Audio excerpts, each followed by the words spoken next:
오늘 본문은 이 세상 사람들을 한마디로 표현한 내용이 나옵니다. 뭐라고 얘기하고 있습니까? 불의로 진리를 막는 사람들이다.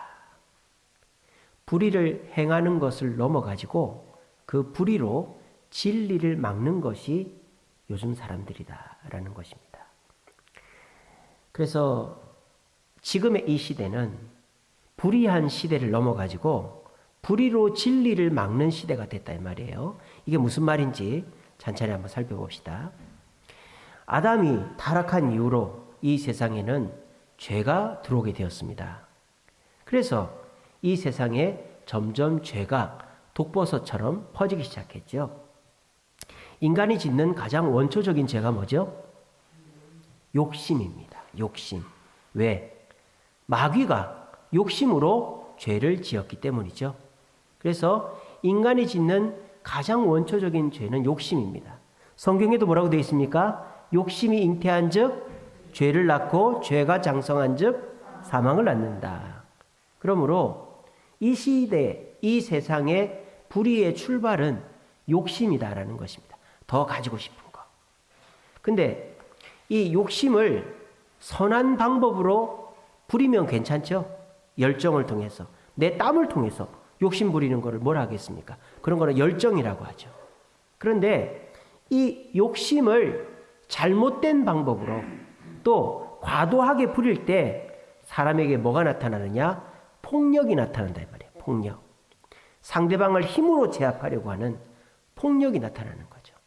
그래서 예수님 오시기 전까지 이 세상은 폭력이 지배하는 무법천지였죠. 그래서 부잣집 도련님은 아무나 건드려도 되고 종은 그릇 하나 깨트려도 죽는 게 예수님 오시기 전의 세상이었어요. 그래서 인간의 불의의 시작은 욕심이라면 불의가 사람들에게 독버섯처럼 퍼져나간 것은 폭력입니다. 그렇게 해서 폭력으로 욕심을 채운 사람들이 또 무엇을 저지릅니까? 쾌락을 일삼게 되죠.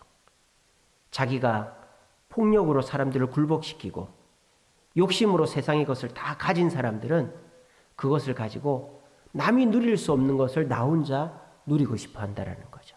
그게 쾌락이죠. 모두가 함께 누리는 거가 아니라 나 혼자서 그리고 비정상적인 방법으로 누리는 게 쾌락이라는 것입니다. 그래서 이 세상은 그렇게 욕심으로 시작해서 폭력으로 증폭되어 쾌락으로 만연된 세상, 불의가 만연된 세상을 살고 있습니다.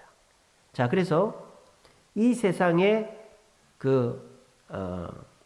불의의 한 축은 욕심이에요. 또 한 축은 뭘까요? 바로 신성모독입니다. 하나님을 모욕하고 하나님을 업수히 여기는 거죠. 신성모독의 출발이 뭡니까? 인본주의죠. 인본주의. 신보다 사람이 우선해야 된다. 사람이 우선이다. 신본주의가 아니라 인본주의죠. 중세시대까지만 해도 신본주의 사회였어요.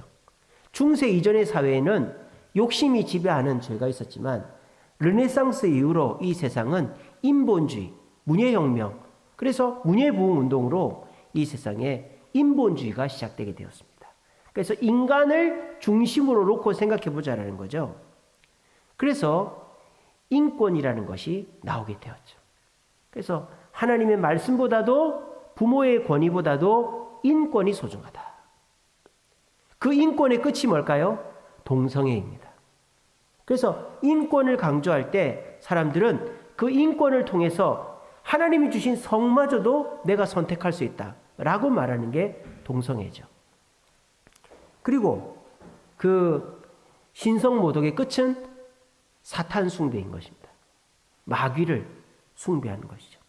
그래서 지금 이 세상의 모든 보면 영화나 만화나 문화들을 보면 하나님은 이제는 어디 간지 없고 사탄이 이 세상을 지배하는 세상이 된 거예요. 얼마 전에 디즈니 플러스에서 웬즈데이라는 드라마가 개봉을 했습니다. 8부작인데 그 웬즈데이라는 드라마는 옛날에 아담스 패밀리라는 영화를 드라마로 만든 거예요. 그 드라마의 주된 내용이 뭔지 아십니까? 아담스 패밀리라는 괴물 가족이 있어요. 괴물 가족이. 근데 그 괴물 가족이 누군가하고 싸워요. 누구하고 싸우는지 아세요? 필그림하고 싸워요. 필그림. 필그림이 뭐예요? 순례자들이죠. 청교도들이에요. 영국에서 신앙의 자유를 얻기 위해서 미국 땅으로 온 사람을 필그림, 순례자들이라고 하거든요. 그래서 이 필그림들이 뭡니까? 그런 괴물 또 뱀파이어 무슨 늑대 인간 이런 것들을 죽이려고 한다. 그래서 그 필그림하고 아담스 패밀리의 딸인 웬즈데이하고 싸운다 하는 내용이 그 웬즈데이라는 드라마예요. 그래서 그 드라마를 보면 아예 대놓고 아담스 패밀리, 괴물 가족이 이 세상을 구한다. 이런 내용을 드라마로 만들어 놨어요. 그러니까는 이제는 사탄이 우리를 도와주지 하나님은 우리를 도와주지 않는다. 그게 이제는 아예 공공연하게 드라마, 영화, 만화로 만들어지는 시대가 됐다는 겁니다. 그래서 최근 전까지만 해도 21세기 전까지만 해도 세상은 그저 불의한 세상이었어요. 불의한 세상. 욕심으로 시작해서 폭력으로 이제 번성해서 쾌락으로 퍼져버리는 그런 욕심의 이 하나의 불의. 그리고 신성모독. 이제 인본을 강조하면서 그리고 동성애를 허용하고 사탄을 숭배하는 이런 신성모독의 불의한 세상이었단 말이에요. 근데 지금은 불의가 진리를 막는 세상이 됐다 이 말입니다. 왜? 이제는 그렇게 불의를 공개적으로 해도 아무런 벌을 받지를 않는다라는 거죠. 옛날에는 돈을 밝히는 것은 그렇게 좋은 게 아니다라고 얘기했었죠. 저희 학교 다닐 때만 해도 대학은 공부를 하러 가는 곳이지 취업을 하러 가는 것이 아니라고 그랬어요. 저희 학교 다닐 때만 해도. 그래서 대학에 와서 취업 준비를 하는 애들을 굉장히 뭐랄까요? 안 좋게 봤어요. 열심히 기초학문을 닦고 취업을 해야지 대학이 무슨 취업훈련소냐 이렇게 했단 말이에요. 근데 요즘은 아예 대놓고 우리 대학이 취업률 몇 프로다 이렇게 하는 세상이 이제 돼버렸잖아요. 그죠? 그런 것처럼 과거에는 우리가 돈 욕심을 부려도 그냥 돈 좋지만 저는 뭐 세계 평화, 뭐 사랑, 행복 이런 게 더 소중합니다. 뭐 저는 그 가치 있는 삶이 중요합니다. 이랬는데 요즘은 어떻습니까? 10억 줄 테니까 감옥 갈 사람 하면 애들이 손든다는 거 아닙니까? 아예 대놓고 물질을 밝히는 거죠. 또 요즘은 백주 대낮에 사람을 패고 다녀요. 그 요번에 화물연대 파업을 할 때 파업 같이 안 한다고 쇠 굿을 쏘고 말이죠. 그 브레이크 선 끊어버리고 공공연하게 폭력을 휘두르는 세상이 돼버렸잖아요. 그리고 사람들이 쾌락을 즐기는 것도 이제는 뭐 굳이 숨길 필요가 없는 그런 시대가 돼버렸다. 왜? 그래도 벌을 안 받으니까. 인권도 마찬가지입니다. 이제는 대놓고 신보다 인간이 중요하다. 그래서 내가 성을 바꾸는 것에 대해서 간섭하지 마라.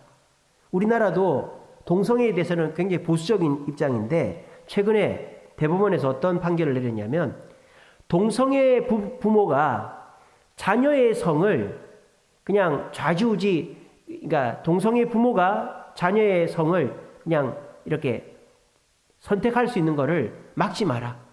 그냥 그렇게 선택할 수 있게 할 수도 있다.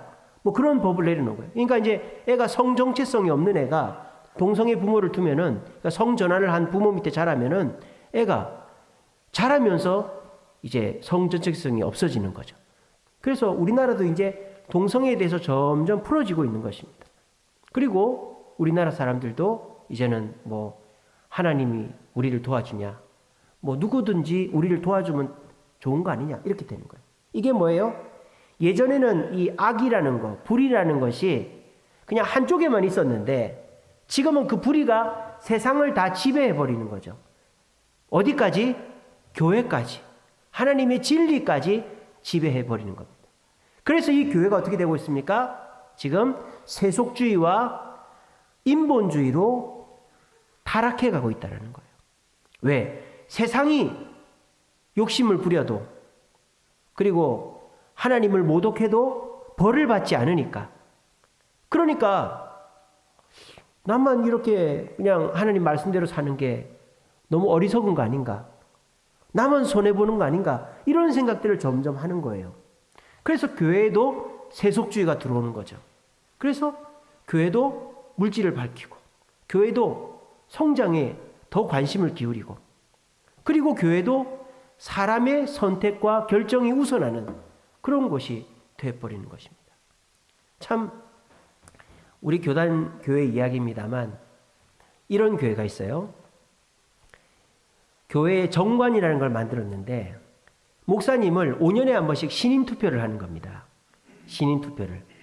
그래서 표가 3분의 2가 못 넘으면 그 목사님은 교회를 나가야 되는 거예요. 그래가지고 그 목사님이 나쁜 목사님이 아니에요. 뭐 성적인 문제가 있고 돈 문제가 있고 그런 분이 아니에요. 우리 교단에서 설교 잘하시고 굉장히 좋은 분입니다.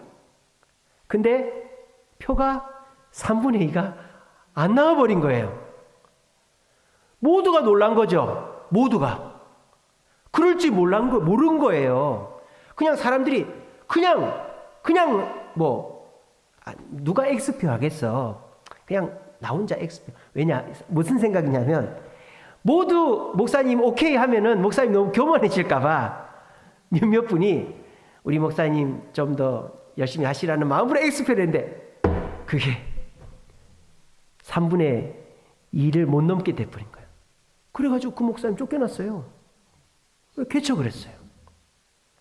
그 목사님도 멋졌고 그 성도들도 미안하고. 이게 뭐예요? 인본주의가 교회에 들어와가지고 사람이 결정하는 것으로 교회의 목회자가 나가고 들어오게 돼버린 거예요. 그렇게 돼서 지금 교회가 이제는 숫자로 또 어떤 힘의 논리로 지배되는 곳이 되어져 버리고 있다는 것입니다. 그뿐입니까? 교회도 이제는 이제 욕심과 그런 인본주의, 세속주의와 인본주의가 점령을 하다 보니까 사람들이 점점 열정을 잃어가는 것입니다. 사람의 힘이란 것은 한정돼 있죠. 내가 100이라는 힘이 있으면 그 중에서 가정에 쏟는 힘이 있고 또 교회에 쏟는 힘이 있고 내 개인에게 쏟는 힘이 있는데 그 중에서 내가 어느 한 곳에 힘을 더 쏟아버리면 한 곳은 줄어들게 되어 있는 거죠. 그러니까 이 교회를 다니는 사람들이 세상 사람들이 세속주의와 인본주의로 살아도 벌을 받지 않고 행복하게 자기 하고 싶은 거 하면서 다 사니까 나도 그렇게 해봐야 되겠다 하면서 자기가 원하는 삶을 살다 보니까 자연적으로 에너지가 줄어드는 곳이 어디다? 교회다라는 거예요. 예배의 자리가 점점 사람이 줄어듭니다. 기도의 자리가 점점 줄어듭니다. 봉사하고 전도하고 신방하는 데에 사람이 오질 않습니다. 그러니까 어떻게 돼요? 교회가 점점 힘이 약화되어 가고 있는 것입니다. 이게 뭡니까? 불의가 진리를 막는 시대가 되었다는 것입니다. 그게 지금 이 시대다라는 것입니다. 저와 여러분들이 살고 있는 이 시대 말입니다. 이 시대는 한쪽에 불의가 있고 이쪽은 선이 있고 그런 시대를 뛰어넘어가지고 이 불의가 이제 세상을 점령해가지고 불의로 진리를 막을 뿐 아니라 교회까지 들어와서 성도들이 나도 저렇게 해야 되지 않을까 하면서 불의를 그저 쉽게 생각하고 하나님의 곁을 쉽게 떠나가는 시대가 되어져 가고 있다라는 것입니다. 이럴 때 우리의 마음에 드는 생각은 허탈감이죠. 나는 뭔가 다들 주일 예배만 나와도 벌 안 받고 그냥 다 직장 생활하고 애들 잘 키우고 잘 먹고 사는데 나만 왜 새벽기도 나와야 되지? 나만 왜 봉사해야 되지? 왜 나만 전도해야 되지? 왜 나만 욕먹어가면서 내 돈 써가면서 이 일을 해야 되지? 그런 억울한 마음이 든다 이거예요. 그럼 우리가 이걸 어떻게 해야 될까요? 여러분 억울하지 않으세요? 여기 다 억울한 사람들인데 여러분 얼마나 열심히 하십니까? 근데 여러분들이 이렇게 열심히 하는데 하나님이 왜 우리한테 복을 안 주실까요? 내가 기도하는 거 왜 다 안 들어주실까요? 근데 나처럼 열심히 안 하는 사람인데도 잘 되는 사람이 있단 말이에요.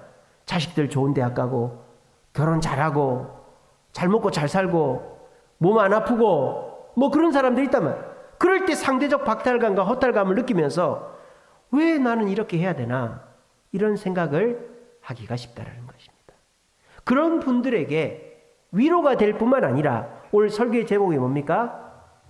불의를 이기는 진리입니다. 오늘 로마서 1장 18절에 뭐라고 그랬다고요? 불의로 진리를 막는 시대라 그랬죠, 지금이.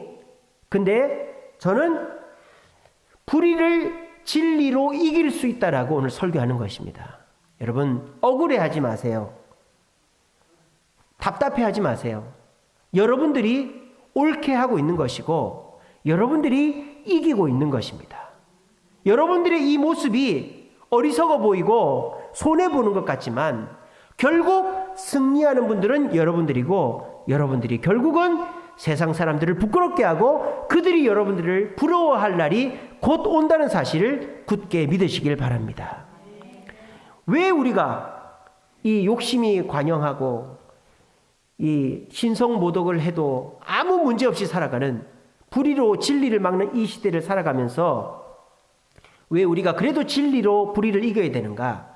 오늘 20절에 뭐라고 되어 있습니까? 그러므로 그들이 핑계하지 못할지니라 이렇게 되어 있습니다. 핑계하지 못할지니라. 하나님은 그들의 죄악을 다 보고 계시고 그거를 다 쌓아놓고 있다 이 말입니다. 지금 욕심으로 자기가 하고 싶은 대로 다 하고 그리고 인권을 강조하면서 동성애를 하고 그리고 하나님을 부정하고 사탄을 숭배해도 아무 일이 없는 것이 아니고 하나님은 그것을 다 쌓아놓고 있다는 것입니다. 그 증거는 제가 좀 이따 말씀드립니다. 그리고 하나님은 때가 되었을 때 핑계하지 못하게 그들의 죄를 쌓아놓고 그들을 심판하신다 이 말입니다. 여러분, 중독과 범죄의 공통점이 있습니다. 중독, 뭐 술 중독, 담배 중독, 또 마약 중독 이런 거 있죠. 범죄, 뭐 도둑질, 사기, 뭐 폭력 이런 거 있습니다. 이 중독과 범죄는요 어떤 공통점인지 아세요? 내가 나를 잡히게 한다는 거예요. 한 번 범죄에서 잡히는 사람 없습니다. 살인자건 사기꾼이건 도둑놈이건 한 번 죄지어서 잡히는 사람 없어요. 술 한 번 마셔서 실수하는 사람 없습니다. 마약은 한 번 하면 계속 하게 되니까. 근데 한 번 마약했다고 중독자 되지 않습니다. 그죠? 마약이나 술, 도둑질, 폭력, 거짓말의 공통점은 내가 습관적으로 하게 돼 있다는 거예요. 습관이 되면 어떻게 됩니까? 그게 들통이 나고 들통이 났을 때에는 내가 핑계치 못한다 이 말이에요. 마약 중독자는 알코올 중독자는 핑계를 못하죠. 왜? 내 몸속에 그 증거가 있기 때문이죠. 알코올 중독자는요 훅 불어도 되고 피를 뽑으면 혈중 알코올 농도가 금방 나와요. 마약 중독자는 머리카락만 뽑으면 됩니다.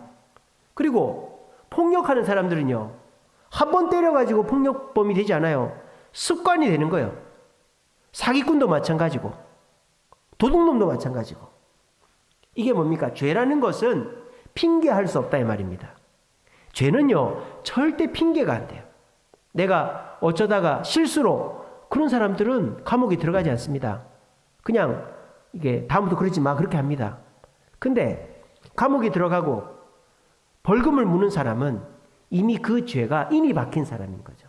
습관이 된 사람이다 이 말입니다.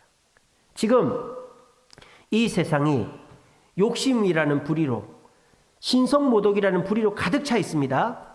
근데 그게 한두 번 하다가 이 사람들이 그만둬서 나중에 너 욕심 부렸지, 너 신성모독했지, 아니요 이렇게가 안 된다 이 말이에요. 하나님은 그게 쌓이고 쌓여서 그 사람이 핑계치 못할 때까지 내버려 두는 거예요. 그리고 나중에 가서 심판을 하신단 말입니다. 그러므로 저와 여러분들이 지금 세상의 세속주의, 욕심이라는 세속주의, 하나님을 모독하는 인본주의와 그런 인본주의 사상에 물들지 않고 지금 하나님의 진리로 살아가고 있는 이것이 여러분들은 이 세상을 바르게 살아가고 있고 결국 승리하게 되는 길이다라는 것을 굳게 믿으시길 바랍니다. 억울해하지 마세요. 답답해하지 마세요. 여러분들이 한 번, 두 번, 저 사람도 하니까 나도, 저 사람이 저렇게 해도 아무 문제가 없으니까 나도, 이러다 보면 우리도 나중에 어떻게 될까요? 주님 앞에 섰을 때 핑계하지 못하는 욕심쟁이와 신성모독자가 되는 것입니다. 그래서 오늘 이렇게 일단 말씀을 드리고 우리가 어떻게 하면 진리로 불의를 이기는가를 제가 다니엘의 이야기를 가지고 설명을 드리겠습니다. 다니엘서 5장에 보면 벨사살 왕이라는 왕이 나옵니다. 벨사살 왕. 자, 이 벨사살 왕이 이제 그 느부갓네살서부터 바빌론이 세워지고 바빌론이 최강대국이 됐죠. 그러니까 교만이 하늘을 찌르는 거죠. 이제 그 누구도 자기를 건들 수 없다라는 거예요. 그래가지고 1000명의 그 손님들을 불러다가 이제 술잔치를 벌입니다. 인간의 쾌락과 욕심이 가득 차 있는 자리죠. 근데 이 사람이 간이 배 밖에 나와가지고 그냥 술을 먹는 게 아니라 이스라엘이 멸망할 때 거기서 뺏어온 하나님께 예배 드릴 때, 제사 드릴 때 쓰는 그 도구들, 기물들을 갖고 오라 그런 거예요. 그래서 하나님께 드리는 그 성전, 금그릇, 은그릇 이런 기물들에다가 술을 받아가지고 먹는 거예요. 그래도 아무 문제가 일어나지 않는 거예요. 이거를 한두 번 한 게 아니라 계속 그렇게 한 거죠. 사람들을 불러다 놓고 쾌락을 즐기고 별의별 짓을 다 하고 그리고 돌아가면서 자기들이 정복한 나라의 신을 조롱하고 특별히 하나님의 성전에서 쓰던 금그릇을 가지고 술을 먹고 이렇게 하는 거예요. 그게 뭡니까? 불의로 진리를 막는 사람이 벨사살 왕이었다 이 말입니다. 근데 그 벨사살 왕이 그렇게 해도 바빌론에 아무 문제가 없었어요. 그죠? 더하면 더했지. 안 하는 게 어리석을 정도로 그렇게 쾌락을 즐기고 신성모독을 했던 사람이 벨사살 왕이었습니다. 근데 때가 되니까 신기한 일이 벌어집니다. 그 잔치자리 벽에 손가락이 나타나더니 글자를 쓰는 거예요. 메네 메네 데겔 우바르신 이렇게 글자를 딱 쓰는 거예요. 그러니까 이 사람들이 저걸 보고 저게 뭐야 이렇게 된 거예요. 근데 그걸 보고 두려워하거나 뭐 걱정을 하는 사람은 아무도 없었어요. 그냥 다들 뭐 이벤트인가 보다. 뭐 신기하네. 이 정도로만 본 거죠. 메네 메네 데겔 우바르신. 근데 그게 뭐였을까요? 벨사살 왕에게 아니 바벨론이라는 나라에 주는 마지막 기회였다는 것입니다. 마지막 기회. 근데 벨사살은 그 기회를 잡지 못했죠. 그 기회를 잡을 기회가 있었대요. 왜? 그 글자를 해석해 줄 사람이 딱 한 명 있었던 거예요. 그게 누구예요? 다니엘이었던 거예요. 벨사살이 신기하긴 하죠. 놀라진 않았어요. 손가락이 나와서 글자를 쓰니까 저게 뭐냐 해서 저걸 해석할 사람이 없을까? 예, 우리나라에 다니엘이라는 분이 계신데 그분이 알 것 같은데요.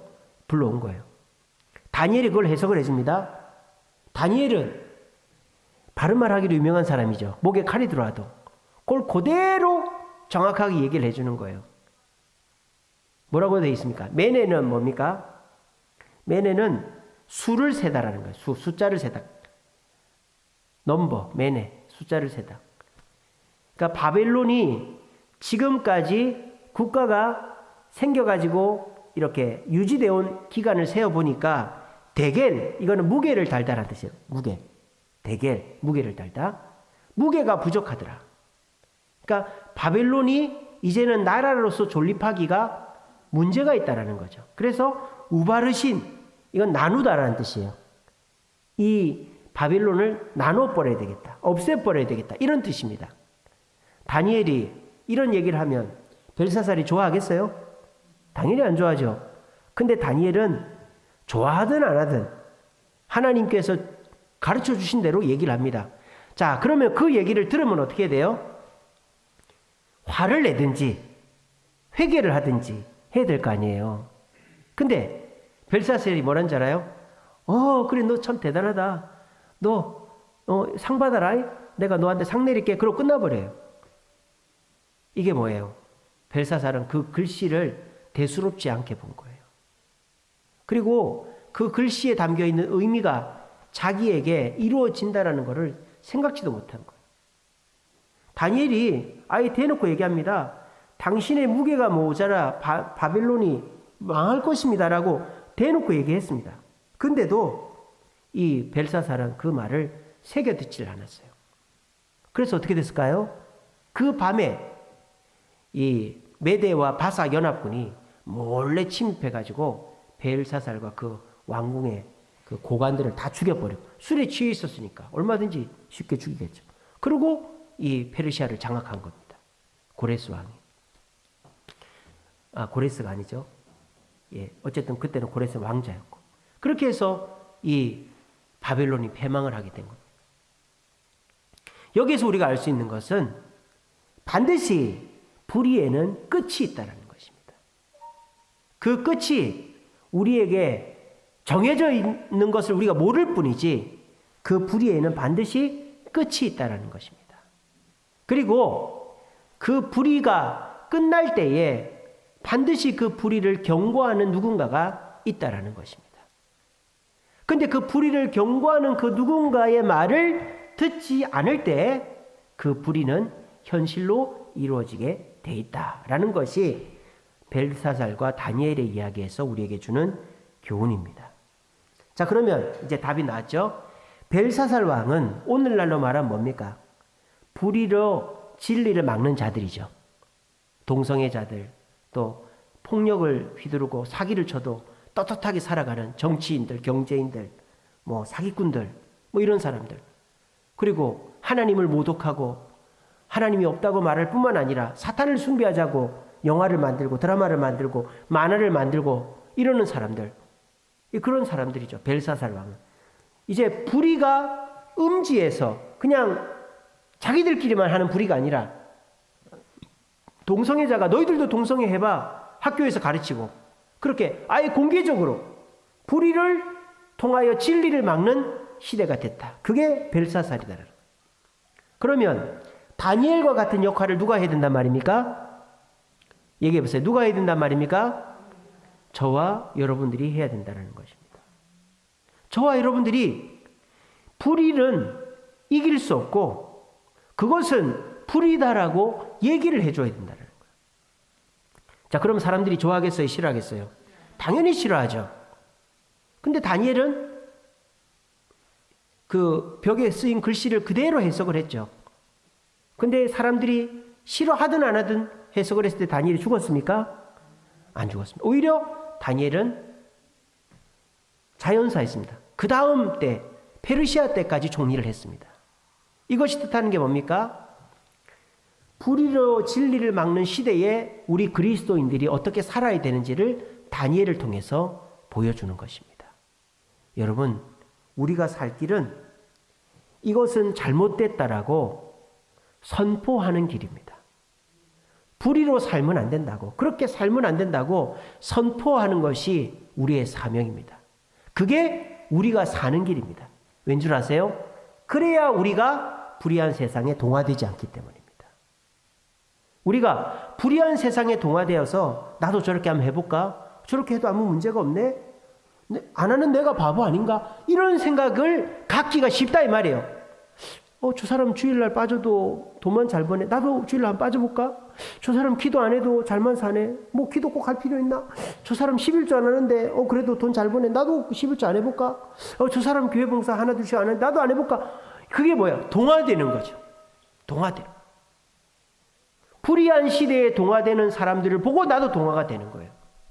그거는 몸부림치지 않으면 그렇게 되는 거예요.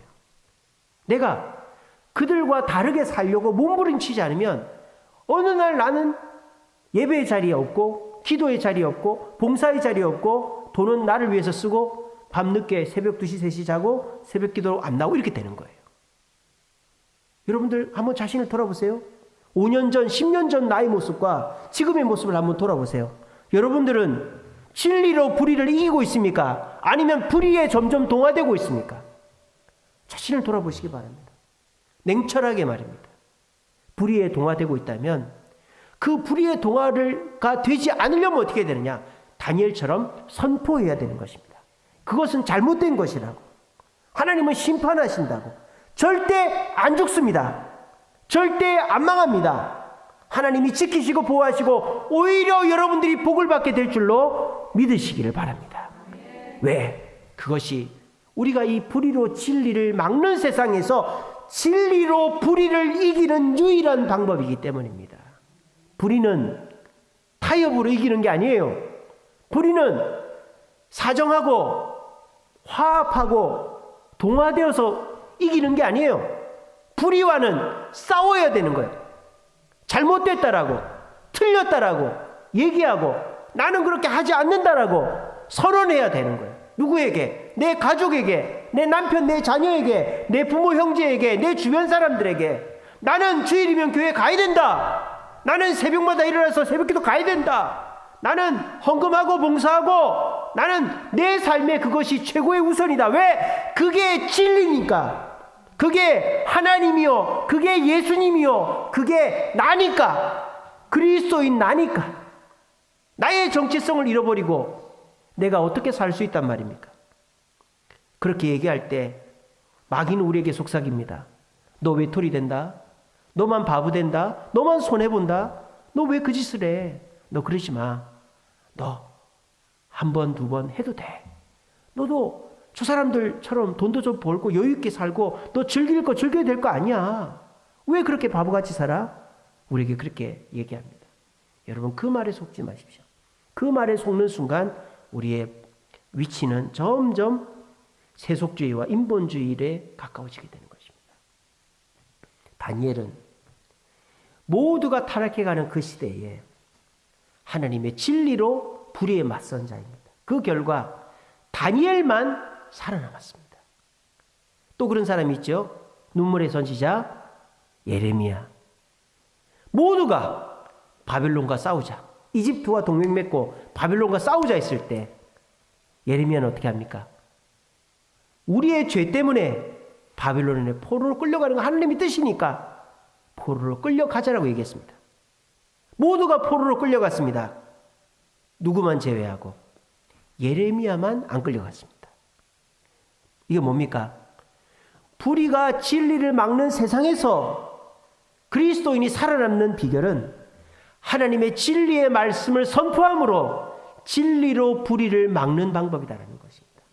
정면 돌파 아니고는 살아남을 수가 없는 것입니다. 여러분, 많이 힘드시죠?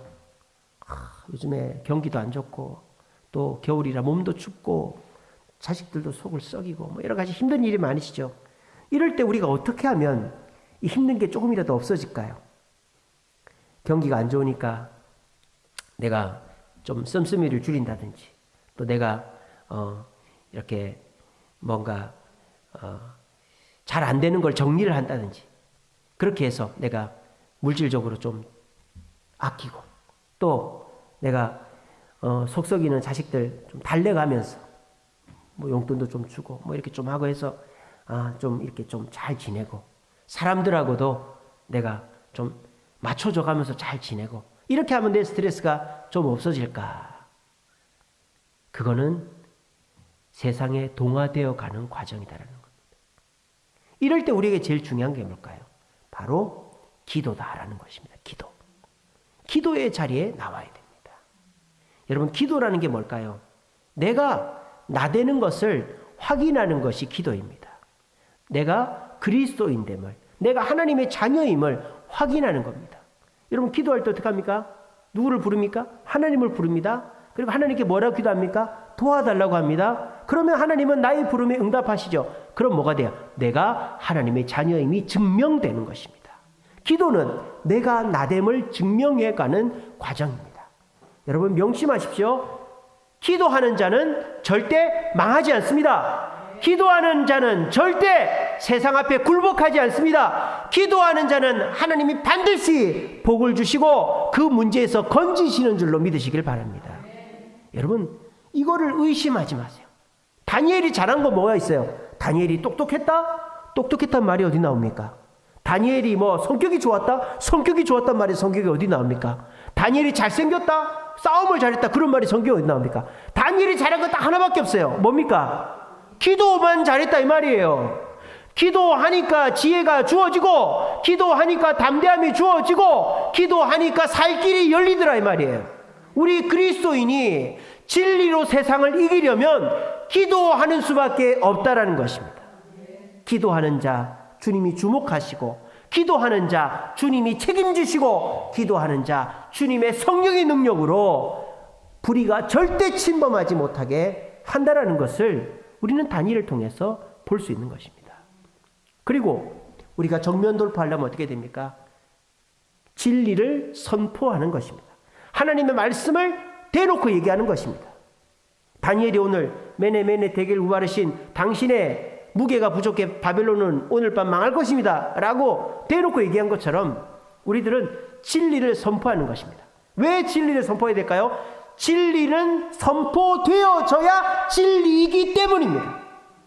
진리가 내 속에 머물면 그 진리는 세상 앞에 드러나지 않고 진리로서의 역할을 못하는 거예요. 돈을 내 주머니에만 놓고 다니면 뭐예요? 아무짝에도 쓸모없는 종이 쪼가리죠. 그 돈을 써야지 사람도 돕고 밥도 사주고 물건도 사서 내가 편안하고 여행도 다니는 거 아니겠어요? 진리를 듣기만 하고 가슴 속에 품고 있으면 그 진리는 나에게 그렇게 큰 소용이 없는 거예요. 그냥 나를 위로해주는 위안거리밖에 안 되는 거예요. 근데요, 그 진리를 내 입 밖으로 내뱉는 그 순간 그 진리는 나를 살릴 것입니다. 내가 하나님의 말씀을 선포하는 그 순간 사탄 마귀는 두려워 떨게 될 것입니다. 내가 하나님의 말씀을 선포하는 그 순간 하나님은 나에게 달려오셔서 내 모든 문제를 해결하시고 진리가 진리되게끔 나에게 역사하실 것입니다. 이게 뭡니까? 진리는 선포되어질 때 진리로서의 사명을 다하게 되는 것입니다. 여러분, 주저하지 마십시오. 눈치 보지 마십시오. 여러분들의 자녀들에게, 남편 아내에게, 부모 형제에게, 성도 우리 주변 사람들에게 이렇게 살다 지옥 간다고, 예수 믿으라고, 그리고 예수 믿으면 이러이러한 거 있다고, 우리 교회 한번 와보라고, 하나님 말씀 속에 뭐 예수를 믿으면 너 안에 이제 구원한다 있다고, 주님께 가면은 실만한 물가 푸른 초장으로 인도한다 그랬다.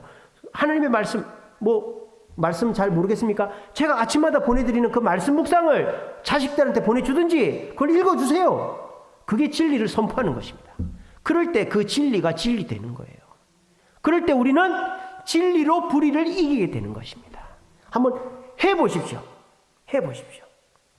저는요, 말하고 행동하고 다른 거를 죽기보다 싫어합니다.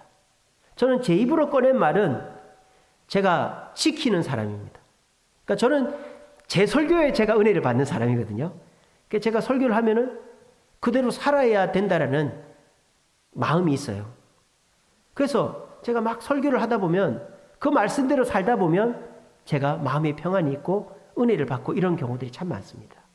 제가 지금 와서 생각해 보면 이 교회를 지으면서 제가 이 주세움교회 담임 목회를 하면서 믿음이 많이 성장했다라는 것을 저는 느끼고 있습니다.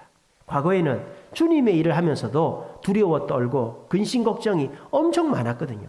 근데 이번에 교회를 지으면서 하나님의 인도를 따라서 일을 하면서 하나님이 약속하시고 명령하신 일은 절대 잘못되지 않는다라는 확신을 제가 갖게 됐어요. 그리고 나니까요, 얼마나 마음이 편안한지 몰라요. 걱정이 없어요. 진짜로. 제가 거짓말하는 게 아닙니다. 문제가 생기죠. 하지만 주님이 어떻게 하시겠지. 제가 계속 반복하는 말입니다. 주님이 어떻게 하시겠지. 이 마음이 있으니까요, 걱정이 안 돼요. 그리고 주님이 실제로 어떻게 하시더라고요. 그래서 목사는 성도 숫자로 목회하는 거 아니고, 설교 잘한다고 목회 잘하는 거 아니고, 뭐 잡다한 잡기 많다고 목회 잘하는 게 아니라 말씀과 기도, 믿음으로 목회하는 것이다.